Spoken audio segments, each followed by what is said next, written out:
Okay, so a couple of people asked me about my build and how I play in yellow line. So let me show you this. Let's start here then. Um, this is mostly a grouping build, so you obviously want all your debuffs. Wait, these things are gonna aggro me if I'm not careful. Um, just Stormlore, because lightning damage, you're gonna get Lightning Storm. Power sharing is good in Airbend. You get some power drains. Healing is always good. Ancient Craft, super strong. Power sharing, again. I just put 1 point here, because every so often it procs. I don't know. Maybe it's wasted, but it's just 1 point. Stun duration, obviously.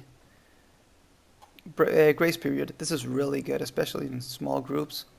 Turning Bane Flare into a 7-second stun from a 4-second stun is really big. Inductions, this is always good, and obviously capstones. These are mostly for big raids and stuff. And this is just damage. Fire damage, you want all the fire damage you can get because you're going to use Burning Embers will be your main source of damage when you're soloing. Lightning Storm, because it's amazing. Stuns are always good. Stuns are the basic way in which you produce damage. You stun them, then you hit them with Burning Embers. And induction reduction is always important. So, yeah, and on to legacies then. The important ones here are Burning Embers initial damage. Lightning Storm is always important. Tactical skills direct. Fire skills critical damage. Those would be the big ones. And then here, Burning Embers critical chance. You could add the fire skills critical rating because you mostly won't be capping crit rating. When I built this book, I thought I was going to cap crit rating, but it ended up being that the curve is too nasty. So I decided not to do that. So basically the rotation is pretty simple. You just stun something, hit Burning Embers, hope it crits. So like, go here, stun it with Light of Rising Dawn, right? Luck crits, that's what, 100k, just with a crit.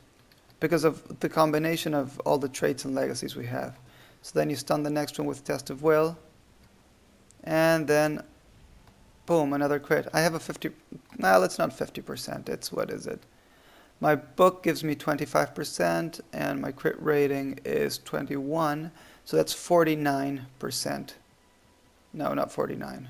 46.1% chance to crit on Burning Embers, and when it crits, it does like 100k. So that's how you play this yellow line, right? You just stun something, and then you... So that's why you take Staff Strike, because you just stun something, and you hit it with Burning Embers. That's basically it. There's not much else about it. That's why I say yellow line is very strong in soloing, because you just... I don't know, you just stun something, and I feel like red line takes more time to ramp up in damage.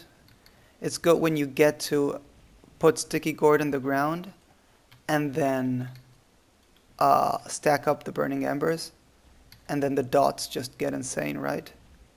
Okay, I've critted like 10 in a row now. I just got lucky, but the crit rating, the crit chance is actually pretty high. It's not just luck. So yeah, and of course you can see I usually keep my pet in this mode, not out of fire the bear hug, because I want to trigger it whenever I want to.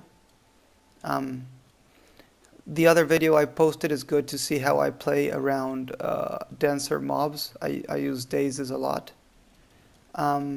Oh, I can also link you to the CC guide I made so you can learn the difference that I saw some people who were confused. The difference between stuns and dazes and roots and fears and everything there is in the game. Because this effect, add insult to injury, only applies on stunned targets. It's not here, but if you respec, you will see it like in this square, where it says when you spec this, it's a support line, blah, blah, blah, blah, and you get adding insult to injury. It's a great effect. And yeah, that's about it.